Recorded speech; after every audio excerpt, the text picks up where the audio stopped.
Cette chronique vous est présentée par Nokian Tires en collaboration avec Desharnais, le connaisseur, membre du réseau Point S. Chez Desharnais, la mécanique, les pneus, on connaît ça.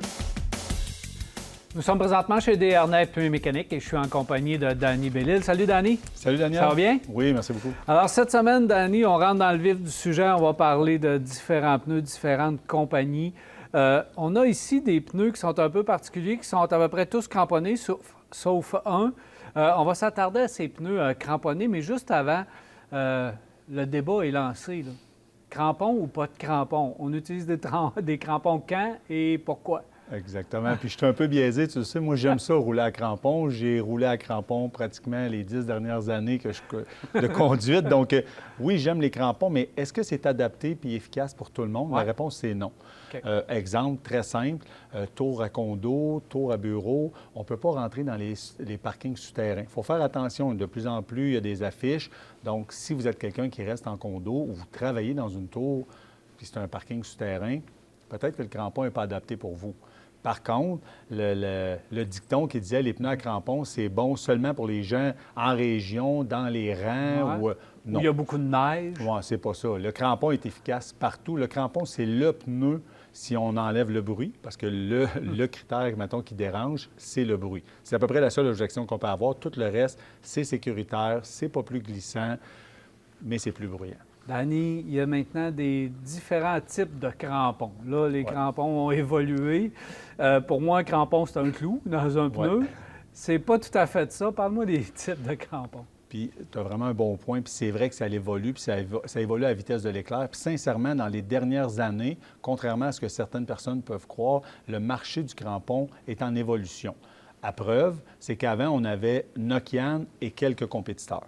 Maintenant, on a Nokian, Michelin qui ont lancé un nouveau produit cramponnable l'année passée, Hankook qui arrive avec une nouveauté cette année. Donc, on a beaucoup de produits haut de gamme cramponnés d'usine. Donc, quand tu me parlais des différents types de clous, quand on arrive avec des pneus haut de gamme cramponnés, exemple Nokian avec son nouveau Hakkapeliitta 10, c'est un clou qui est très, au niveau développement, au niveau technologique. Juste te donner un exemple, il y a deux types de crampons dans le même pneu. Il y a des crampons au niveau latéral qu'on va travailler au niveau de l'épaulement pour avoir la meilleure adhérence possible en situation de dérapage ou de courbe ou ces choses-là. Et les crampons au niveau du milieu de semelle qu'on appelle pour accélération-freinage ou longitudinal, qu'on va dire. Okay. C'est la seule compagnie qui fait ça. Est-ce que le crampon en lui-même est différent? La tête est différente? Est-ce qu'il y a des choses différentes? Exactement. On va prendre exemple encore avec Nokian. Les crampons ont rapetissé au cours des années. Okay. On a encore certains produits qui sont cramponnés d'usine. Exemple comme Pirelli, Toyo ont des excellents produits cramponnés d'usine aussi, mais les clous sont beaucoup plus gros, donc le bruit est plus présent. Nokian, Michelin travaillent avec un nombre de clous beaucoup plus élevé. On parle de plus que 200 crampons par pneu, dépendamment des dimensions, mais la grosseur du crampon a été réduite. Ce que ça fait, niveau sonore, beaucoup réduit à ce niveau-là. Avant de tomber dans les modèles, dernière question, est-ce qu'on achète des pneus cramponnés à l'usine ou ça existe encore des pneus qu'on fait cramponner par après, non? De moins en moins. De moins en moins. Je vais vous expliquer pourquoi. C'est que c'est pas pour mal faire, mais les gens qui cramponnent ne sont pas équipés comme les fabricants de pneus. Donc, le clou, quand le clou dépasse, tu sais, souvent on entendait dire les gens, des pneus cramponnés, c'est dangereux, c'est asphalte, c'est glissant, vous allez vous tuer avec ça. Tu sais, comment de fois on a entendu ça, je ne mettrais pas ça, ça ne freine pas. Il n'y avait pas tort. C'était encore une fois une demi-vérité. Pourquoi? C'est que le clou, s'il n'est pas bien rentré puis il n'est pas bien mis dans le pneu, ce que ça fait, c'est qu'il est trop dominant. Donc, on a beaucoup trop d'aluminium ou de métal en friction avec le sol. Pas assez de pneus. Exactement. Par contre, quand c'est fait à l'usine, on peut le voir ici, on passe notre main, on ne sent pratiquement pas le crampon. Par contre, quand on ajoute 1500, 2000 livres avec l'auto, le poids du véhicule, là, le pneu va être efficace, puis là, va bien travailler à ce niveau-là. Bon, dans les pneus cramponnés, Danny, il y a différents types de pneus cramponnés. Il y a du haut de gamme, on va faire tout le tour et on va commencer avec le haut de gamme. Tu en as glissé un mot rapidement, mais si on y va dans le détail des pneus haut de gamme. On n'a jamais eu un choix aussi varié dans le haut de gamme au niveau du pneu cramponné d'usine. C'est certain que Nokian demeure en tête d'affiche avec son Hakkapeliitta 10, nouveau produit de cette année. Déjà, le Hakkapeliitta 9, qui était l'ancienne génération, l'année passée et les 3 dernières années, était un produit exceptionnel. Le Hakkapeliitta 10 a gardé certaines technologies du Hakkapeliitta 9, comme les deux types de crampons différents, comme je t'expliquais. Par contre, ils sont arrivés avec d'autres nouveautés. Ils ont mis, pour les véhicules électriques, ils ont mis un fond à l'intérieur du pneu. Pourquoi? Je vais vous donner une comparaison un peu boiteuse, un peu comme une guitare. C'est un peu une caisse de résonance. Si on prenait une guitare, puis dans la partie grosse de la guitare, on mettait du fond là-dedans, puis on arrivait pour jouer, le son serait pas mal moins dominant. Ouais. Donc, c'est ce qu'ils ont fait avec le pneu.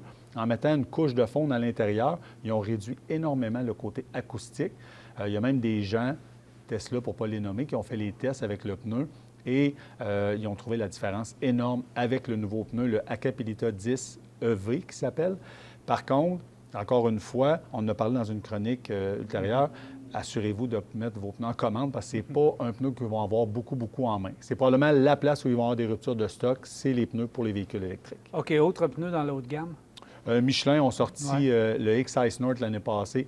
Excellent produit. Par contre, l'année passée, on n'avait pas beaucoup de stock. On a eu de la misère à fournir à la demande. Cette année, beaucoup plus d'inventaire. Ils vont être capables de répondre à la demande. Un peu comme le Nokian, beaucoup de crampons au sol. Quand même une bonne douceur de roulement. Ça fait drôle de dire avec des pneus à crampons, mais une bonne douceur de roulement. Donc, produit aussi à vérifier. Bon, dans la catégorie intermédiaire, c'est le nerf de la guerre. C'est là que ça joue. Oui, mais sincèrement, on est à peu près égal avec le haut de gamme. On va arriver, dans le haut de gamme, il y avait le Hankook qu'on n'avait pas parlé, qui est un nouveau produit aussi. Oui. Ça aussi, ça va être à vérifier cette année. Très bon produit. Quand on tombe au niveau intermédiaire, là, on a les Pirelli de ce monde, les Toyo de ce monde, mais on n'a pas beaucoup, nécessairement plus de produits que dans le haut de gamme. Comme je vous ai dit tantôt, des fois, ça vaut la peine de vérifier la différence de prix parce que un intermédiaire avec les crampons plus gros, un peu plus bruyants au niveau sonore, des fois, ça vaut la peine de upgrader puis s'en aller dans le haut de gamme là, pour avoir plus de confort de roulement et plus d'adhérence. Puis il y a aussi, pour les budgets, il y a des pneus budget cramponnés également. Oui, exactement. Puis, dans l'intermédiaire, il ne faut jamais oublier, Nokian ont le Norman 7, qui est comme leur deuxième gamme, mais qui est un produit très efficace. Là, Nokian ont gardé ce produit-là, encore une fois, en vente cette année parce que la demande est tellement forte qu'ils vont travailler avec ça. Dans l'économique, pour la première fois, on a un produit cramponné d'usine dans l'économique. C'est Laufen. C'est la même gamme c'est la même compagnie que Hankook, mais c'est leur sous-produit, si on peut dire. C'est la première fois qu'on a ça. Un produit économique avec des clous écologiques, pas le fameux TSMI, comme on appelle, un clou hanté. C'est vraiment des clous écologiques. C'est la première fois. On va voir ce que ça va donner. On va voir la disponibilité. Ça va être encore peut-être le nerf de la guerre pour la disponibilité. Aussi, sans crampons. Il y a des pneus, évidemment, sans crampons. Il faut en parler, bien sûr. Puis ici, on en a un sans crampons, mais qui pourrait avoir des crampons. Sincèrement, on en vend quand même beaucoup des pneus cramponnables, mais sans clous. Ça arrive régulièrement. Puis les gens, ils se demandent, bien, pourquoi vous vendez ça? Il y a quelques raisons à ça. C'est que souvent, les produits d'entrée de gamme, exemple, pour ne pas les nommer, les GT Radial, les Céline de ce monde, le Uniroyal, c'est des produits qu'on peut avoir avec ou sans clous. Puis ça, c'est des produits qui sont cramponnés, par contre, par les garagistes ou par nous-mêmes dans ce cas-là, ou par notre distributeur. Il faut faire attention. C'est un produit qui est polyvalent. C'est un produit qui va être très honnête au niveau du rendement. Il va vous donner un très bon rendement. Slush, neige. Par contre, sur la glace, il faut comprendre qu'un produit qu'on peut mettre des crampons à l'intérieur va maximiser sa performance avec des clous. Fait qu'il ne faut pas s'attendre à avoir une adhérence épouvantable au niveau de la glace vive si on travaille avec un produit cramponnable sans crampons. Faut juste être... Danny, il faut que les gens viennent poser des questions. Il faut qu'ils vous posent des questions pour savoir si le pneu cramponnable fait leur affaire, si lequel choisir dans tout ça. On doit poser des questions.